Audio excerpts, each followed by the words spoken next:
আসসালামু আলাইকুম রহমতুল্লাহ। আজকে একটা নর্মাল রাউটার কিভাবে কনফিগার করতে হয় সেটা দেখাবো। তো সর্বপ্রথম রাউটারের ওয়াইফাইটাকে আপনার ডিভাইসের সাথে কানেক্ট করে নিতে হবে। আমি অলরেডি কানেক্ট করে নিয়ে নিছি। আমার ওয়াইফাইয়ের নাম দিয়েছে আব্দুল্লাহ আল নাহিয়ান। পাসওয়ার্ড সেট করে নিয়েছি। পাসওয়ার্ড দিয়ে কানেক্ট করে নেওয়ার পর আমি সর্বপ্রথম একটা ব্রাউজারকে ওপেন করব। ব্রাউজার আমি গুগল ক্রোমটাকে ওপেন করলাম। রাউটারের পিছনে একটা অ্যাড্রেস লেখা আছে। আমি রাউটারটাকে কিভাবে লগ ইন করবো। তো অ্যাড্রেসটা আমার 192.168.0.1 দিয়ে ইন্টারফেস করলাম। আমার রাউটারটা টেন্ডা, ঠিক আছে। লগ ইন করার জন্য পাসওয়ার্ড 112223 দিয়ে আমি এটাকে লগ ইন করে নিলাম। তো আপনার সর্বপ্রথম কাজ ইন্টারনেট সেটিং করা।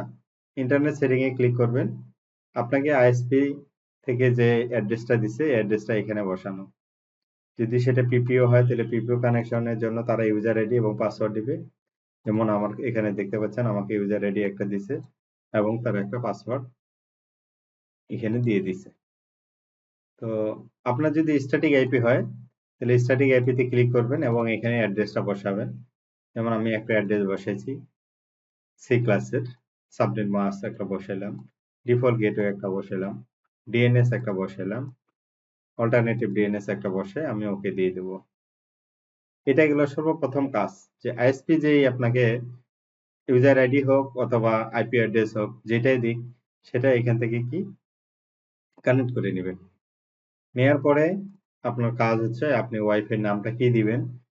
ওয়াইফাই নামটা দেওয়ার জন্য আমাদের ওয়্যারলেস সেটিং এ যেতে হবে। ওয়্যারলেস সেটিং এ যাওয়ার পর আপনি এখানে ওয়াইফাই নামটা এখান থেকে দিয়ে দিবেন, যে কি নামে আপনি ওয়াইফাই নামটা দিতে চান।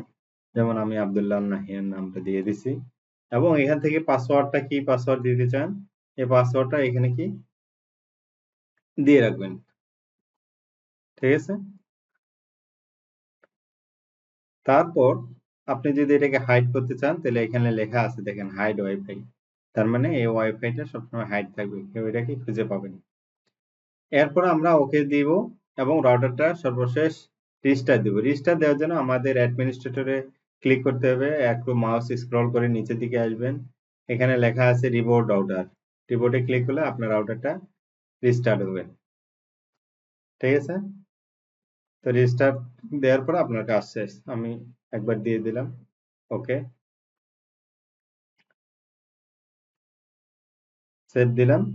দেওয়ার পরে একবার আমরা চাইলে রিবোট দিতে পারি, রিবোট ডিভাইস। তো এটা রিবোট নিয়ে নেবে। তো আজকে এই পর্যন্ত, আশা করি সবাই বুঝতে পারছেন। সবাই সুস্থ থাকবেন। আসসালামু আলাইকুম রহমতুল্লাহ।